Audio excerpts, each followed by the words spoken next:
so we got our cakes frozen overnight, and I'm going to teach you guys how to start filling and icing them now. I make ganache. I use ganache, and you guys can use ganache or buttercream. I will put there the ratios for how to make ganache. The main thing I want you to remember is if you do make ganache, and I can do it with milk chocolate, semi-sweet chocolate, or white chocolate. You can, honestly, you can even cheat and do it with like peanut butter chips or Gasp cinnamon chips or whatever. It's fine. It works fine if you treat those chips like candy, you know, treat them like white chocolate as opposed to real chocolate. Obviously, the higher quality your ingredients are, the better the product is going to be, because the only ingredients in your ganache are chocolate and heavy cream. But I'll teach you guys how to do that. The main thing I want to drive home is when you are making your ganache, always, always, always measure by weight, not by volume, by weight. Okay, so it'll just be a ratio of weight. So I made some ganache and I cheated, so it's not pretty ganache because I actually threw it in the fridge for a little bit to show you guys what the consistency should be so that it would set more quickly. No, just hold on, we'll get there. To show you guys what the consistency should be, but because I did that, the ganache is not nearly as nice and smooth and shiny as it normally is. If you guys just leave this on your counter, it'll set beautifully, but that's why I have, you'll notice, or you won't notice, but I'm pointing out to you that I'm wearing my day 3 shirt instead of my day 2 shirt. Yes, everybody, look at my chest. I'm wearing my day 3 shirt because day 2 shirt would have been when I mixed the ganaches and the fillings, and today I just kind of rushed through it so that I could show you guys this video because I'm on call again tomorrow. So ganache, when I use it, the reason why I like ganache so much, first of all, I'm a klutz with buttercream, and buttercream is so soft and has such give that I just can't get the perfect edges that I get with ganache. I know we have some amazing cakers who are just really buttercream whizzes in the group, so if you guys love buttercream, go for it. It's awesome. I'm just not that good at it, and I can play with my ganache. And the thing is, I cover with fondant at the end, and so I need the really crisp edges. Even if they're not perfect, they need to be. I need to be able to make them very crisp afterwards with the fondant, and I can get that with my ganache more easily. So the consistency you're going for once your ganache is all made, they say like peanut butter for this particular step, and this is what they mean. It literally moves like thick peanut butter, yeah? And this is not chilled, it's just room temperature now. You can see it's a little more opaque than it would have been if I had just done it slowly the way it's supposed to be done. But that's what you're going for, okay? You never want to put ganache in the fridge or in the freezer to set, because the other thing that starts happening, not only, no, hold on, I don't need that yet, thank you, baby. The other thing that starts happening is not only does the ganache become less shiny, but since the outsides of the bowl get colder, you start getting crystallization of the sugar inside of the ganache. So you get these little lumps, and it just becomes a lot more, there's a lot of granulosity to it, and all that shows in your ultimate product, and you don't want that in your cake. Everything shows through, and you start getting lumps. It's not nice. So you want your ganache, you want to make your ganache, like leave a day just to make your ganache and just to make your fillings, and then just let that sit. And you can do that the same day that you're baking your cake if you want. While you're waiting for it to bake, you can be doing that. That's fine. I set aside a day specifically for fillings, again, because I make large projects. But you can totally do that. Just make sure that you're not mixing it 3 hours before you're going to use it. Leave some time for it to rest and for it to work. Okay, before I get into the actual cake, I want to show you guys the turntables. We're starting to get into some of the material that I put on that list for you guys. So this is the turntable. The exact turntable that I have is not available anymore, but the one that I put on the list is a very, very similar one that I do like, and it's a good brand. It's, I believe I put the Ateco one on there. This is a Wilton one that this was my first turntable a million years ago. You do not like it. First of all, this is super lightweight. This one is 2 pieces, so I can't do that, but it's, I mean, this is like cast iron. It's super, super heavy. And you get what you pay for. Again, you know, even though the price difference is not that much, it's the product itself is a big difference. You can see it's not flat, and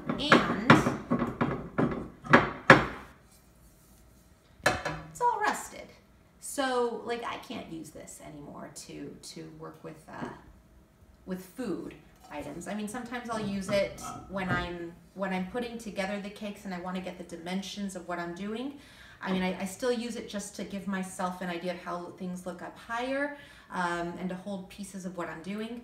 But I don't really use this anymore around food where there's any chance that rust is going to come off and actually affect anything. So that is why I like this one, which again, super lightweight. And this isn't a Takeo, and the one that I recommended to you guys is, I don't think it is. I think I got the sugar form one, but it's a very similar one, and it's a really nice one too. So anyhow, you do want a turntable because it will make your life so much easier, believe me. If you're one of the people who is actually, you know, most home bakers are fine with a 12-inch. If you are actually going to do something bigger than a 12-inch, I do sometimes, I do for the parties, then I'll get into how to manage that later on. There's an easy way to handle that. But anyhow, so you have your turntable, and the first thing you're going to do is get your and I just smudged this, but get your pastry bag. You have a pastry bag, and you have your coupler, your tip coupler. So the way it usually goes, the way these work, and you can have any brand that you like, but the way these usually work is you drop this part into your bag. There you go.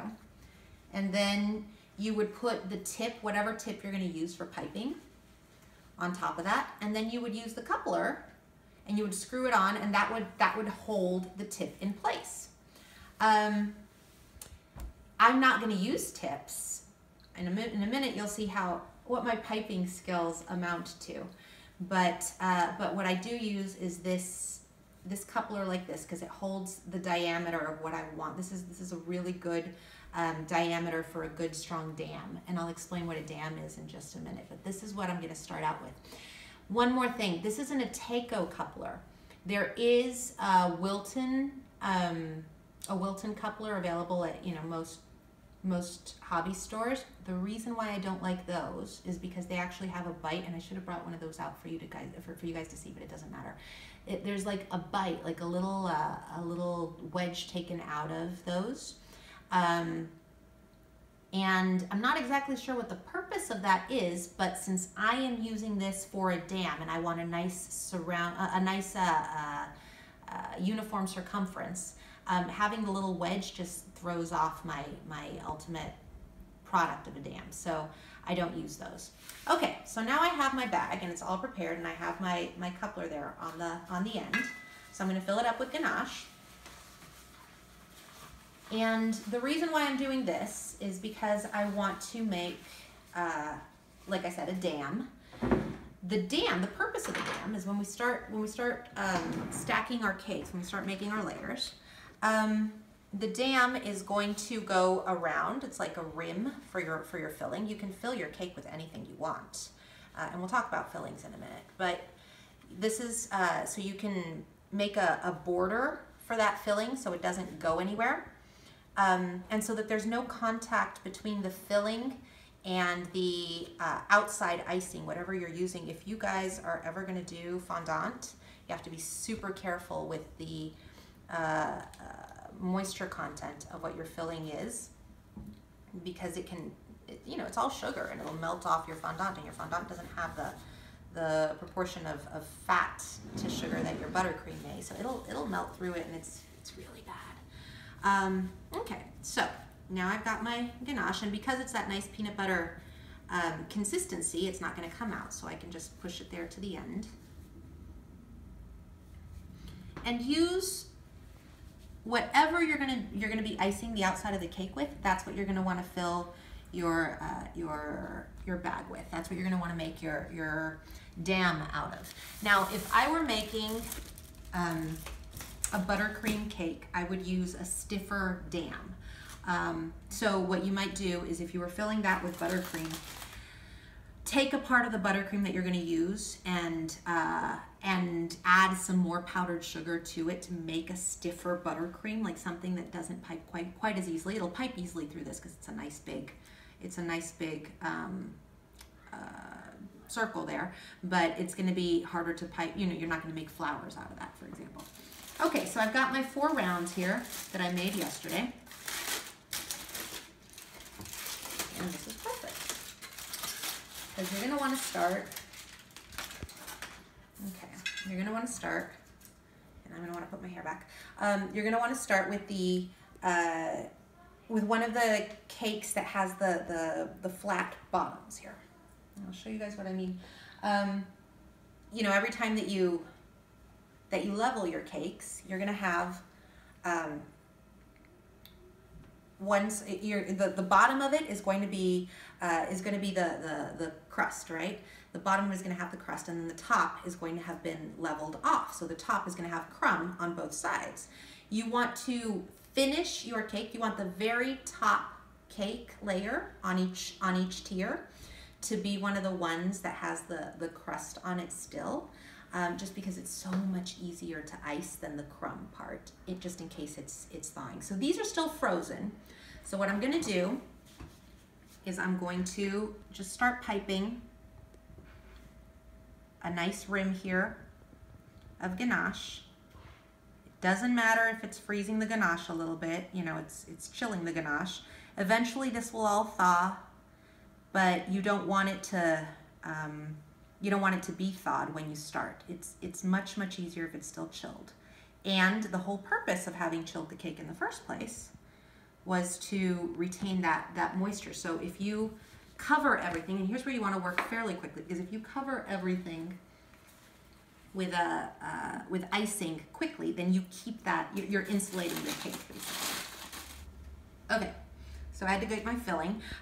This is a hazelnut cake, and I'm doing semi-sweet chocolate ganache, and I'm filling it with Nutella, and then I'm going to use a whipped cream filling and then a Nutella layer again. So what I'm going to do is now I have my ganache, and the whole point of the ganache is that you're filling, again, this is all about cake and filling, never having to take any kind of weight, never having to support any weight.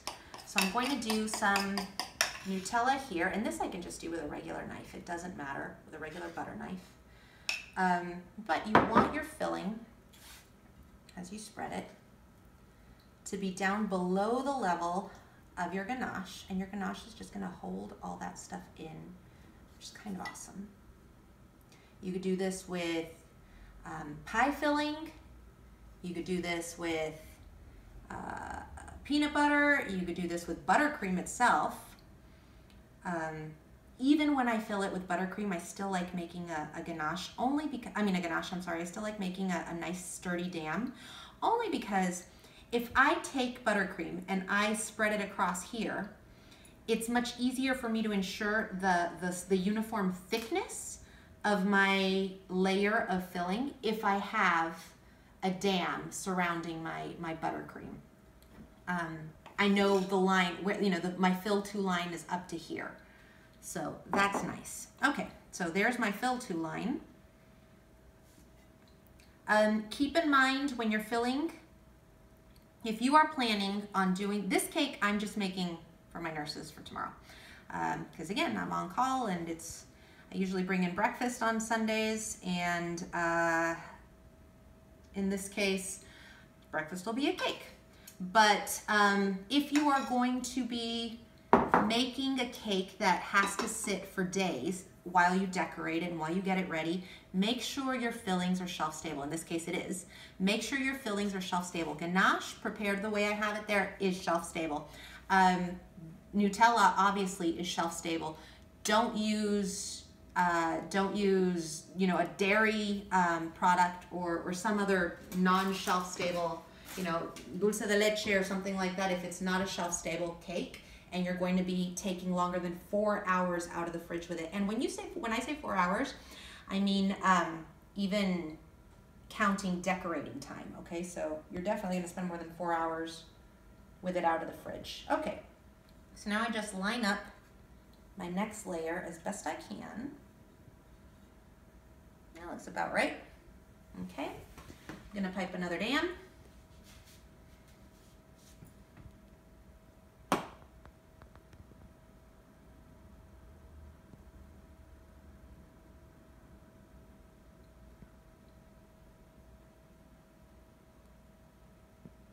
Little cakes, it spins all on its own, which is nice, and it's just another sign that it's a good turntable because it's moving easily. When you get to the bigger cakes, it doesn't move by itself anymore just because of the weight of the cake. But with an 8-inch cake, you should be able to spin your cake pretty easily with the turntable. Okay, so now for this layer, I have a non-dairy whipped cream filling, and that's what I'm going to use. So this is shelf stable. This is specifically made for cakers, and it's good at room temperature for 5 days, I believe is what it is. And so I usually fill on day 3. I usually take 5 days to make it. So by the time it gets to my guests, it's still only been 2 days into its shelf life of 5 days. So we're good still. And if for whatever reason you're pushing it, make sure that that cake is done by the time you're done with your party. If you have any leftovers and you're handing it out, make sure that people know they have to eat it that day. Okay, so again, filled that to my fill to line is my ganache. And you can see how it's really, really uniform. When you slice into this cake, everything will be nice and contained. I'll show you guys how to slice the cake too later. But it'll be nice and contained, and it's going to be very easy to keep everything where it needs to be, and the layers will look very nice. They'll all be, you know, your layers of cake will be about 1 inch thick, and your layers of filling will be about 1/2 inch, and it just works beautifully. Okay, so here's another layer. I'm going to position it.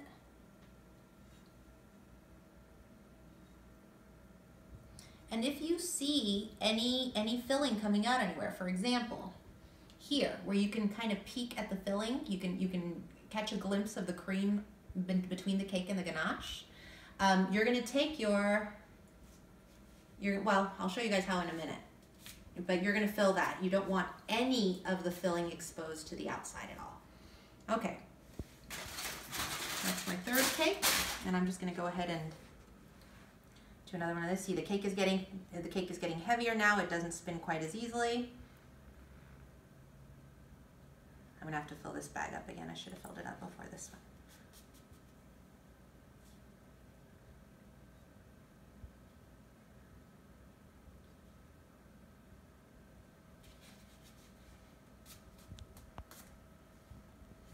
Now, I'll do that in just a minute, but let me show you guys here where I showed you with the cream. You just want to make sure that it's covered, okay? And we will cover that all in a minute anyway when we actually ice the cake. But you want to make sure that it's covered, that you cannot see cream there, okay? All right, let me fill some more ganache and we'll be right back. Okay, so just want to make sure that it's not dipping anywhere. It's nice and uniform. Okay, so my last layer.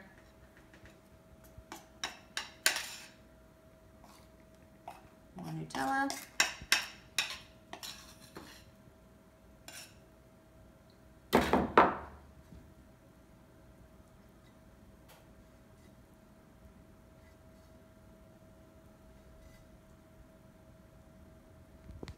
Okay.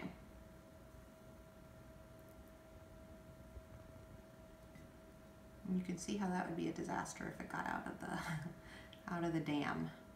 All right. There you go. And now I'm going to take my last cake.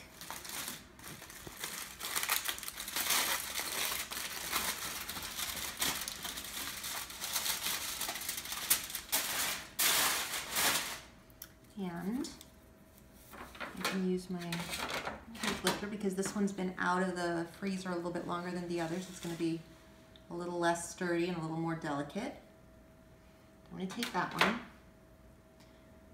and I'm going to put it over the others.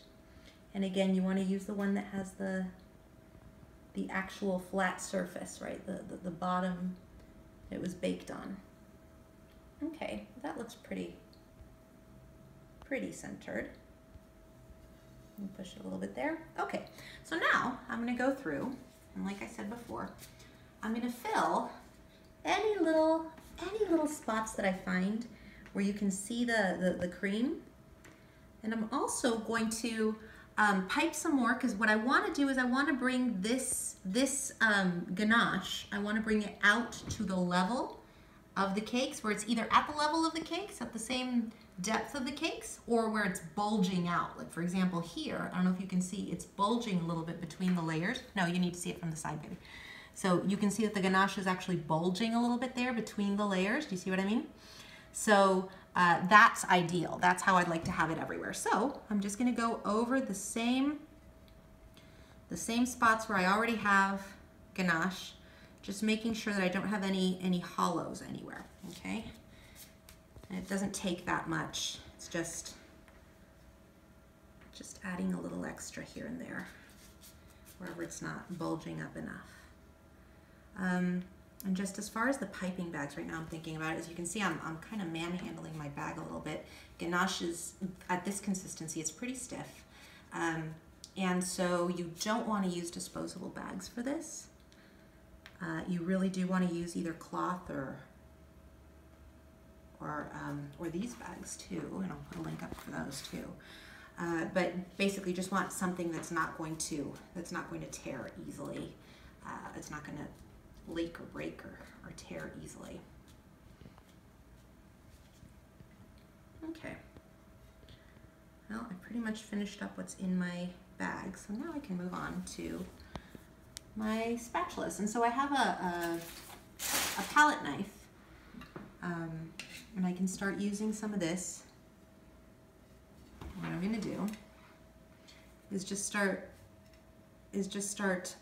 spreading on some. It's hard at this angle to show you and to do it, but I'm just going to start spreading some ganache on there willy-nilly. This one's not going to look pretty. This part is not to look pretty. It's just to get the ganache on the cake. Okay, and remember, the cake is still chilled, so the ganache is not necessarily going to be easy to put on there, so you just have to be careful so you're not tearing your cake as you go, but just laying down some ganache.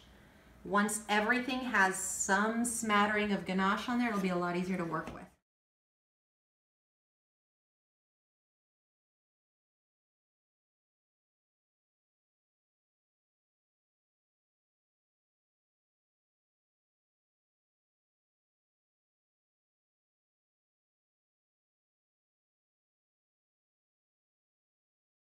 Okay, so the point of that, and we'll change the camera angle a little bit so you guys would have a better view, but I'm coming back to this so you can see what I'm talking about now. The point of that was not to make a pretty cake. The point of that was just to insulate the cake, like I said before. Oh, I do still have some exposed cake. You don't want any exposed cake with this. This is called the crumb coat. Oh, I do have exposed cake. Yeah, there we go. Okay, see, it's like I planned it that way to show you guys. There should be no exposed cake, and there it is. The hardest places to cover for the crumb coat, just that initial coat, are usually at the very base of the cake and at the very rim here. So like I said, at the very base of the cake, I have some exposed cake here. What you want is just for everything to be covered with ganache. As sloppy and as ugly as it may be, it doesn't matter. You just want to mound that up on there so that there is no exposed cake, because anything that's exposed will dry out and will just ruin your product, and it'll make crumbs too. Even if it weren't dry and gross, it would make crumbs. So I am just making sure that the bottom of this cake has tons of ganache around it. And, oh, and like I said, this is called the crumb coat because the whole purpose of it is to catch those crumbs. And then after this is I'm gonna show you guys how to smooth this, but then that's gonna be as far as I'm gonna take it today. But normally after this crumb coat, you would apply another coat that's like the actual finished coat. And you would just do exactly what we just did right now, but it'll be way easier because you're applying it on top of buttercream or ganache. So you're not like tearing at the cake anymore. It'll be way, way easier. Or you could apply the fondant. And I'm gonna show you guys how to do that in a separate video, but that won't be today. This one I'm just gonna take to the nurses as it is. Okay, so there is our ugly but well insulated crumb coated cake. And now what I'm gonna do is just, I'm gonna give it a quick spin and see if there are any spots on it that, that look like they're particularly uneven. And I'm just gonna throw some more ganache on there just so that there's plenty for me to work with. And I'll show you guys what I mean by that in a minute. Okay, fairly even. This one looks like it, here it looks like this part, can you see where this part is coming out more than the part at the bottom? You can see that. So I'm going to add a little extra ganache there so that they're fairly even. They don't have to be perfect. They're not going to be perfect. You don't want it to be perfect, it's fine. But it makes it easier so that when I go to even it out, you have enough ganache to work with there so that it's gonna be easy. Okay, all right. So this ganache is actually moving fairly easily right now, but if it's cold, if it's too cold, either because you worked quickly, yay you, and your cake is still somewhat frozen, or because your ganache is cold, because you cheated like I did and popped it in the fridge, and you should really never ever do that because look, what I just took off of it is a little congealed flake of chocolate because I put it in the fridge. So anyhow, don't be like me. But once you have all that, what you can always do is you're gonna take a bench scraper, and I'm gonna show you how to use this in a minute, but what you can always do is heat the edge of the bench scraper, and I'm gonna show you how to do that in a minute too, to just get a really, really smooth finish. But here's what you're gonna start doing. This bench scraper is just shy of 6 inches tall, and this cake is probably about 5 1/2 inches tall, and then it has this tiny sliver of cardboard underneath it too, okay, the cardboard circle. So the easiest thing to do, let me center the cake a little bit more, the easiest thing to do is to use your cardboard circle as a guide. And I like this bench scraper, and I put it on your list. I like this bench scraper because it has a right angle. It has a perfect right angle, and there are a couple of different options that you can use for that. But if you have a perfect right angle that you put up against your turntable, and you just use your cake circle on the bottom as a guide, then you have automatic straight sides, right? So you're gonna take you're gonna support your cake a little bit with your other hand, with your free hand, and you're just gonna start dragging your bench scraper. Don't worry, this first pass won't look pretty either. You are just establishing where you need more ganache, okay? And actually it is dragging a little bit. It is cold, so I am gonna have to heat my bench scraper because I don't like seams in my ganache, and this is gonna leave seams if I'm working with it cold like this. But I just wanna show you guys what that first pass is gonna do. Okay, so all that first pass did, if you look at the cake, all that first pass did was make my sides straight. And I haven't worked with the top at all. We'll work with the top in just a minute, but all it did was make my sides a lot straighter, you see, even though I'm turning it. And there's some places where obviously there's a dip. For example, here, can you see from the side? There's a dip there in the middle. Well, because when you see it from the front, I'd put enough ganache up at the top and I'd put enough ganache down at the bottom, but in the middle, there was clearly not enough ganache, so my bench scraper didn't pick it all up. So let's start with that spot. Let's just take some ganache and let's fill it in the middle here so that I know that on my second pass, I'll have enough ganache there. Okay, this first pass was just to indicate where I'm gonna need more ganache so that I can make nice clean sides once I actually get serious about making nice clean sides. Okay, so I'm just gonna keep on turning my cake so that I can see where And sometimes it's at the bottom. Usually it's closer to the top where it starts tapering in.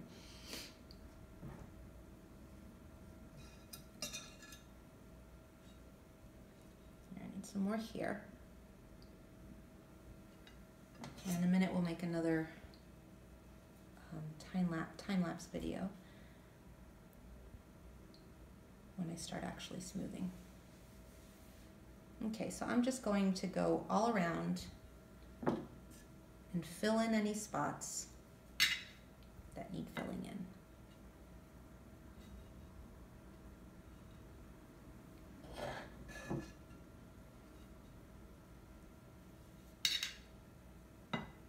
Nice and thick, so you have plenty to work with when you need it.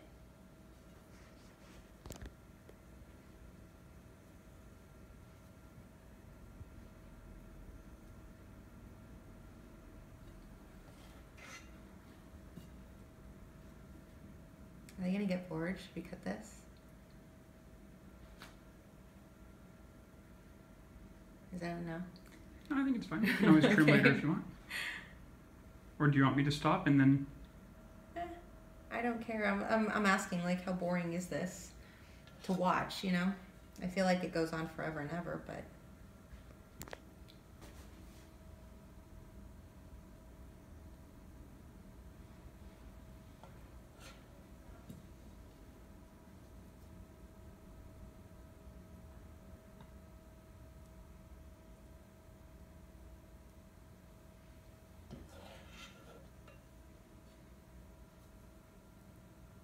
So I like to leave an extra mound around the rim, the top rim here, only because when you apply pressure from the bench scraper, it's easy to apply more pressure at the top than at the bottom. It's easy to let your wrist slip a little bit.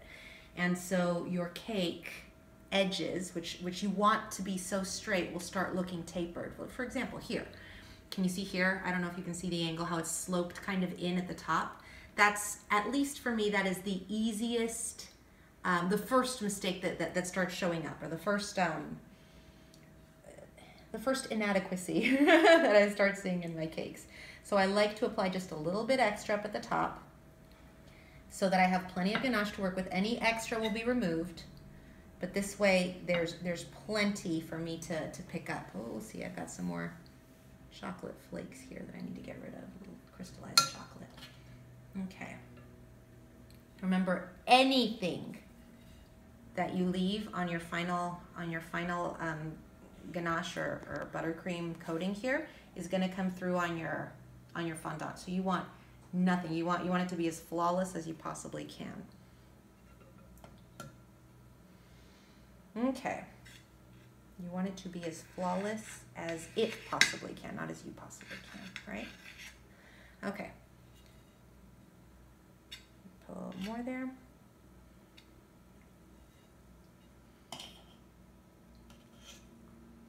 So a good indicator that you have enough is if your ganache is actually coming up to the very edge of your cake circle, because, you know, for an 8-inch cake,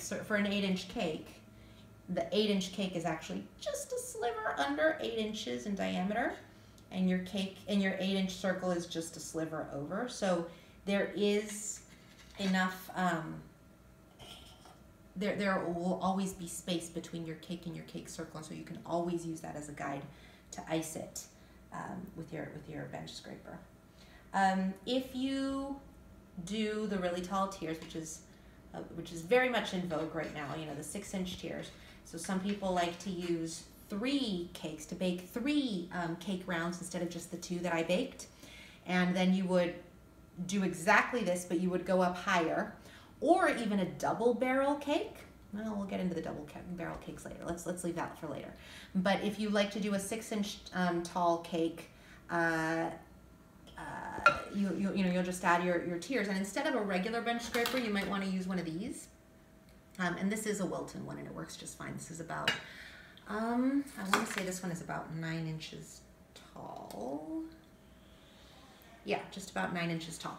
And the industry standard for cakes, if you were to go to to an actual caker, to an actual wedding baker, and ask them for a cake, the industry standard for each tier is 4 inches tall. I like very nice, strong layers. When I make the cut, I like to see straight layers of cake with straight layers of filling, straight cake, straight filling. I like to see a very nice, clean, decorated, pretty slice. I don't like the sloppy, just kind of slather some buttercream on there. It just doesn't look nearly as pretty. So my 4-inch cakes tend to be closer to a little over 5, just because you saw how thick the dam is going to be. But it gives a really nice balance, and that it also gives you the opportunity to vary your fillings, like I did right now, using unstable, not unstable to temperature, but unstable like Nutella, which is just a jiggly mess.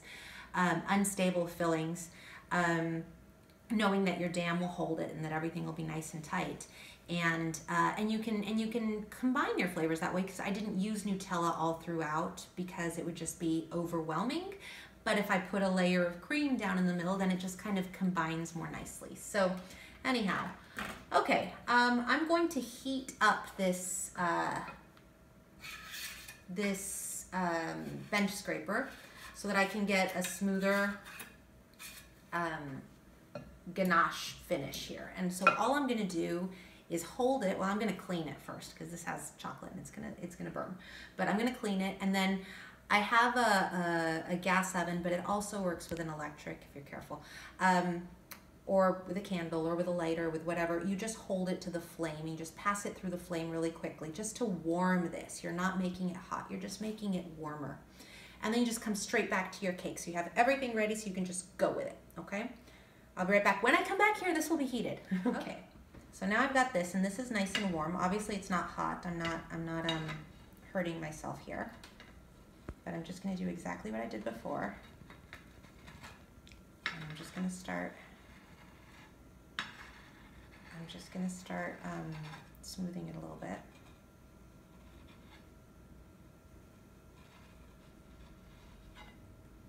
Okay.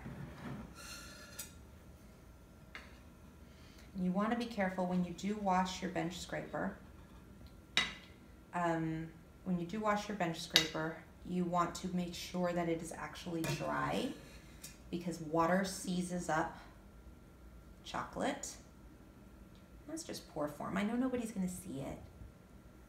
I know nobody cares. I know it's going to be covered, and this is just your crumb coat.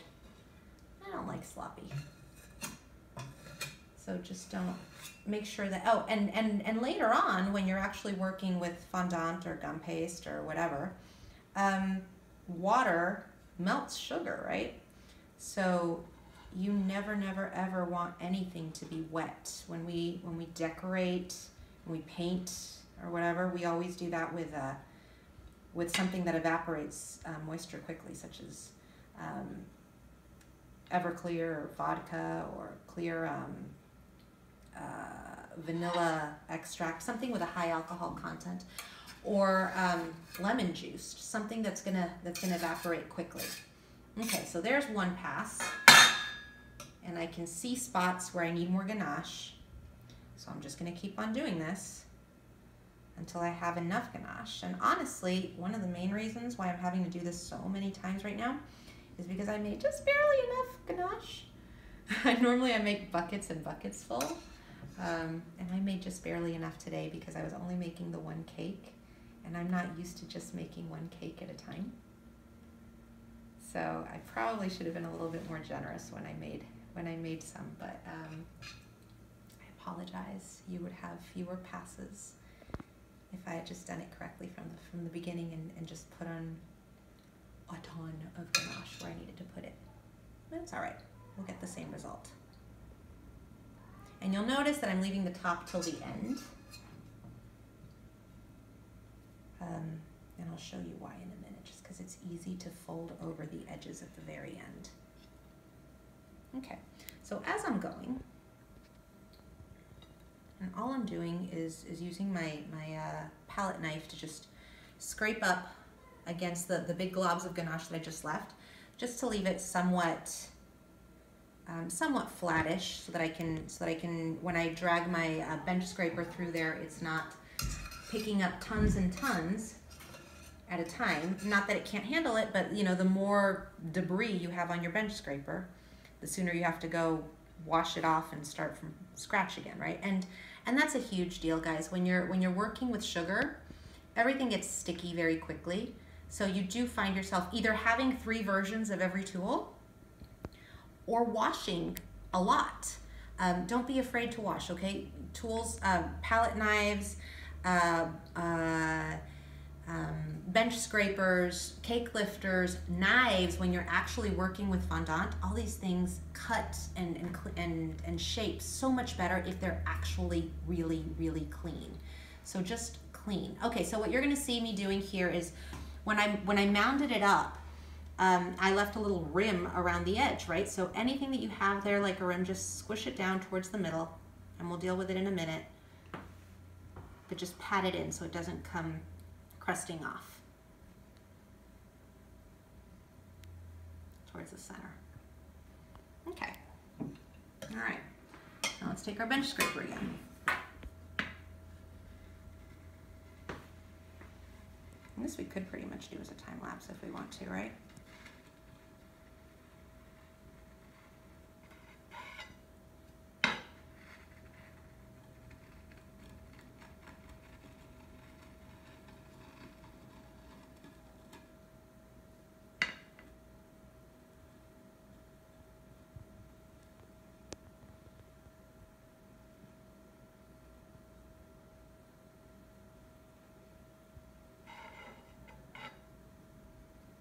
Okay, so we're getting some nice straight sides now.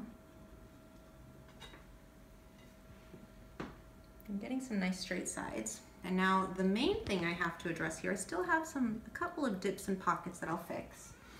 But the main thing I have to address is the top now. So I'm going to use this to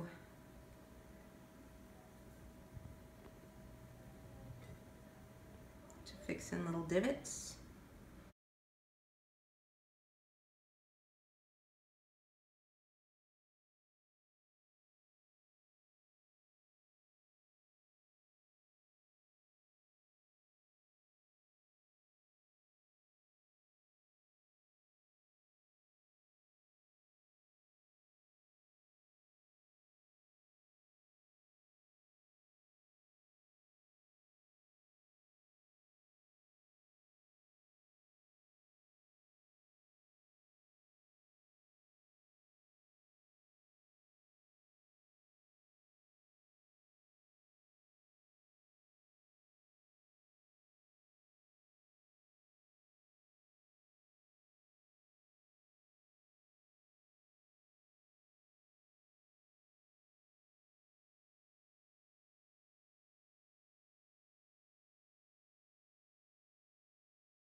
Almost done.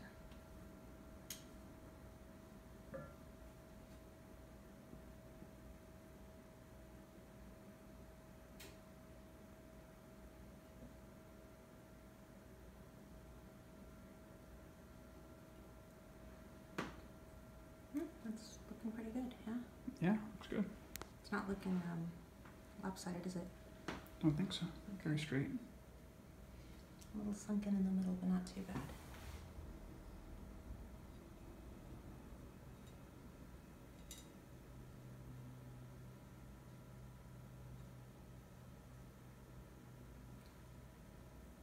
Okay, let me heat this up one more time and we'll go through it one more time. And so I just heated it up again, and we're gonna go one more time.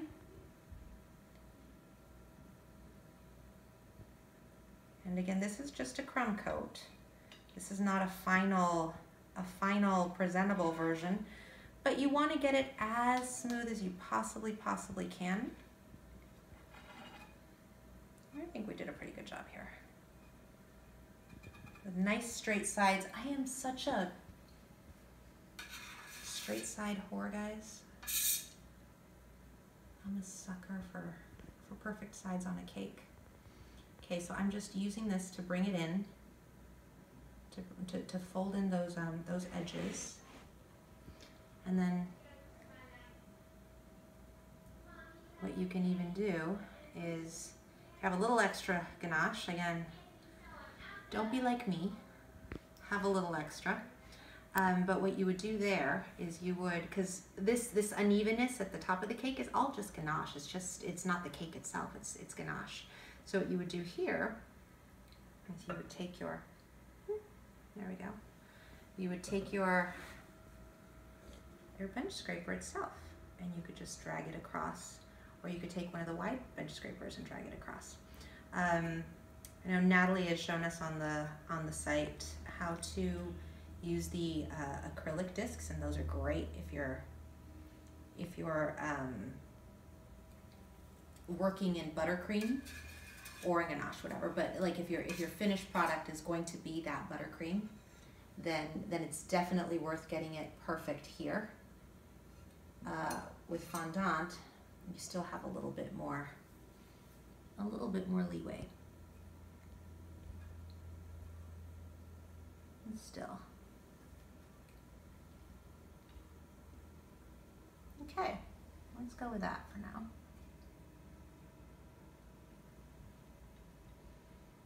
All right, does that look okay? That's what we'll go with, okay? So this is a crumb coated cake. This can now stay at room temperature for as long, no, just stay there.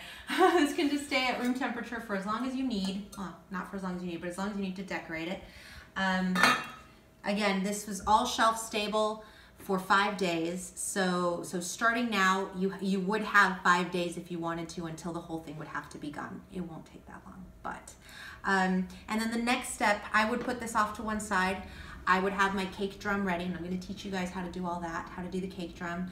I would have my fondant, and I would be working on decorations and everything. But before you get to the fondant, if you're working with fondant, before you get to the fondant, and even before you get to the next step in buttercream, if you're just working with buttercream or with ganache straight up, you want to let this rest, because what I just did to this cake is very heavy. I mean, this is not light anymore. This is right here, it was 24 ounces of chocolate and 12 ounces of cream. So I just added 3 pounds just from the ganache, in addition to the fillings and whatever else. So this is already 3 pounds heavier than it was. So what you're gonna do is you're gonna leave this alone, and you're gonna let it sit there for a day before you ice anymore, before you put on your fondant, because it needs to settle. And the weight of the cake itself is going to settle. And so when you come back to it, your sides may not be 100% straight and perfect. You may notice a little bit of bulging or a little bit of rippling, some mild deviations, and that's fine. That's just the cake settling. So give it 24 hours. Once it's done with that, you're going to take the rest of your ganache, and you're just going to give it one more pass just to make sure that it's nice and straight again, because we like straight sides. One more pass so that it's nice and straight again, and it's all perfect and no sloppiness, and then you're going to cover with your fondant. But that's the crumb coat. There you go.